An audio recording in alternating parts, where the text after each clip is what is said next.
Sanjeev throws the stone. यहाँ पर देखिए क्या है, वॉइस में हम लोगों को दो चीज़ ध्यान में रखना होता है। सबसे पहला चीज़ तो ये कि इसमें कौन सा टेंस है, और दूसरा चीज़ तो ये कि इसमें वर्ब और ऑब्जेक्ट कौन है। तो देखिए यहाँ पे ये सब्जेक्ट है और ये वर्ब का पांचवा रूप है, और ये क्या है बाबू, ऑब्जेक्ट है। तो निश्चित रूप से यह जो सेंटेंस है वह किस में होगा बाबू, सिंपल प्रेजेंट टेंस में होगा। और सिंपल प्रेजेंट टेंस में है तो अब इसको हम लोग वॉइस किस तरह से बनाएंगे, तो ये जो ऑब्जेक्ट है इसको हम लोग सब्जेक्ट के रूप में आगे कर लेंगे। तो यहाँ पे क्या हो जाएगा बाबू, द स्टोन, और द स्टोन सिंगुलर है, इसलिए प्रेजेंट फॉर्म में इज एम आर में से हम लोग यहाँ पे किसका चयन करेंगे, तो इज का चयन करेंगे। और उसके बाद थ्रो का जो तीसरा रूप होता है वह होता है क्या, थ्रोन, और उसके बाद हम लोग बाई लगाएंगे, और फिर संजीव है तो सब्जेक्ट को अब हम लोग ऑब्जेक्ट के स्थान पर लिखेंगे। चूंकि संजीव नाउन है तो इसमें कोई परिवर्तन नहीं होगा। अब हम लोग ऑप्शन मैच करते हैं, तो हमारा पहला वाला ऑप्शन बिल्कुल क्या है, करेक्ट मैच होता है। तो यहाँ पे राइट आंसर क्या हो जाएगा, ऑप्शन नंबर 1 हो जाएगा। चलते हम लोग अगले प्रश्न की तरफ। हमारा दूसरा प्रश्न है, we saw him cross the river. यहाँ पे सब्जेक्ट, वर्ब का दूसरा रूप और ऑब्जेक्ट, ये आपका सिंपल पास्ट में है। तो इस ऑब्जेक्ट को सबसे पहले हम लोग सब्जेक्ट के रूप में लिखेंगे, तो हिम का सब्जेक्टिव केस क्या हो जाएगा, ही। और यहाँ पर जो है वह सिंपल पास्ट में आपके पास दो ऑक्सिलरी वर्ब वाज और वर, ये आपका सिंगुलर होता है और ये आपका क्या है बाबू, प्लूरल है। तो यहाँ पर ही के साथ क्या लगेगा, वॉज, और सी का तीसरा रूप क्या होता है बाबू, शीन। बाकी के जो शब्द हैं उसको उतार दीजिए, क्रॉस द रिवर और बाई अस आप दे भी सकते हैं और नहीं भी दे सकते हैं।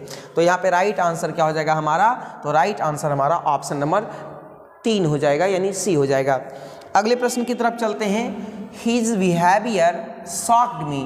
ये बहुत ही इंपॉर्टेंट क्वेश्चन है क्योंकि इसमें थोड़ा सा कंसेप्ट का इस्तेमाल किया गया है, इसलिए आप इसको ध्यान से देखिएगा, बहुत ही मजा आएगा।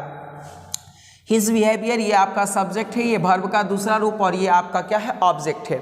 मैंने आपको वॉइस में बताया कि दो चीज़ का खासा ध्यान रखना पड़ता है। पहला कि ये किस टेंस का वाक्य है, और दूसरा कौन सा सब्जेक्ट है, कौन सा वर्ब है और कौन सा ऑब्जेक्ट है। अगर आपने इतना काम कर लिया तो बाकी का काम बहुत सिंपल होता है।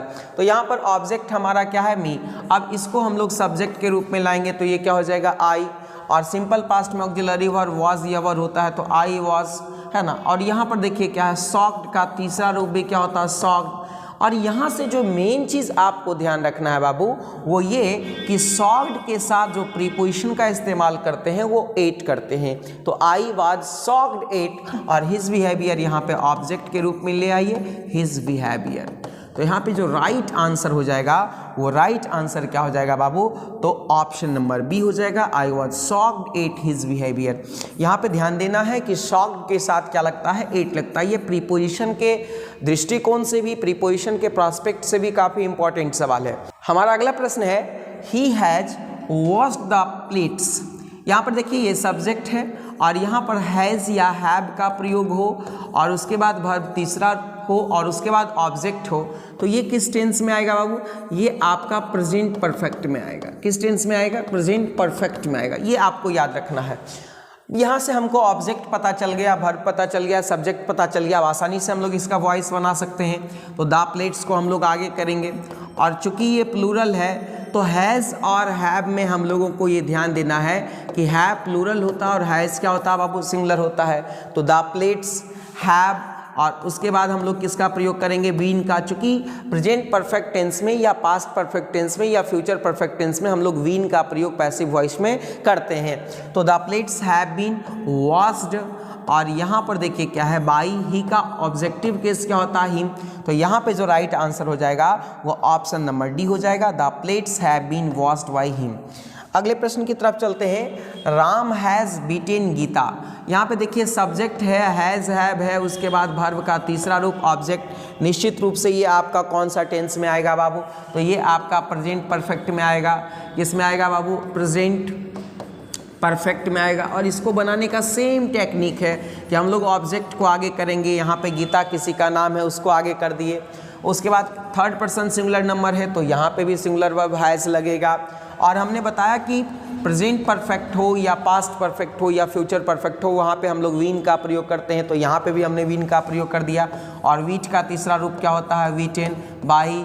अब यहाँ पर देखिए राम जब ऑब्जेक्ट के रूप में भी आएगा तो उसमें कोई परिवर्तन नहीं हुआ क्योंकि नाउन है। तो यहाँ पे जो राइट आंसर हो जाएगा हमारा वो हो जाएगा option number B, Geeta has been beaten by Ram. बहुत ही इंपॉर्टेंट क्वेश्चन है।